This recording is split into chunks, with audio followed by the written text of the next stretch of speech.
पता हो, लेकिन हमारे समाज में हमारी जनता उनको हर समय अपने सीने से लगाए रखती है। ये आज दिख रहा है कि हम सब गांव के लोग हैं। हमारे लेखपाल जी ने कहा गांव और शहर, हमने इसके विषय में बहुत पहले ही चर्चा करके बता दिया है। हमारे गांव के लोग बहुत महान हैं, शहरों की अपेक्षा बहुत मजबूत हैं, उनके पास सब कुछ है। शहर में हम लोग जाने के बाद तो उस चकाचौंध के जीवन में अपने आप को व्यवस्थित नहीं कर पाते, अपने आप को मेंटेन नहीं कर पाते। फिर भी बहुत सारी चीजें हैं जो हमसे अछूती रह जाती हैं। फिर भी बहुत ज्यादा समय ना लेते हुए बहुत सारी बातें हैं जो कि कहा दी गया कि चलो गांव की ओर। आखिर गांव में क्या है? जो बड़े बड़े लोग संसद भवन से, विधान भवन से ऐसे स्लोगन देते हैं, कहते हैं चलो गांव की ओर। गांव ही हमारी। पंडित मदन मोहन मालवीय ने कहा था कि सारे हिंदुस्तान के लोगों को, ब्राह्मणों को अगर इकट्ठा कर दिया जाए, सारे हिंदुस्तान के ब्राह्मणों को इकट्ठा कर दिया जाए तो अकेले बाबा साहब का वो सामना नहीं कर सकते।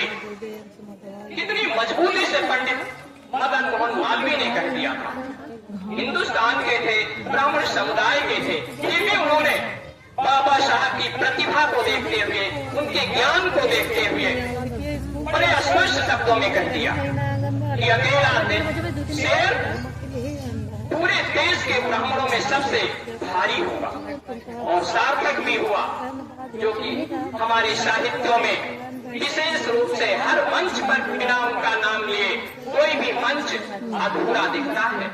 जैसे कि आज भले उनकी पवित्र तिथि है, ये प्रतिवर्ष मनाते रहेंगे, लोग आते रहेंगे, जाते रहेंगे, लेकिन आदर्श तो वही है। अंत में हम इतना कहेंगे कि बाबा साहब के बहुत सारे उद्बोधन हैं, उनको आप जीवन में ना उतारें, लेकिन उनके एक आदर्श को अवश्य उतारें। अभी हमने महिला शिक्षा की बात की। हमारे बीच से ज्योति पुंज के रूप में हमारे बीच से एक, हमको बेटी कहें या बहू कहें, हमारे समाज की बेटी भी है, हमारे समाज की बहू भी है और कर मां भी होंगी, लेकिन आज इस मंच पर आकर के उन्होंने सीधे मां सावित्री बाई फूले का पद ग्रहण कर लिया। हमारे समाज की महिलाओं की यही तो दशा है।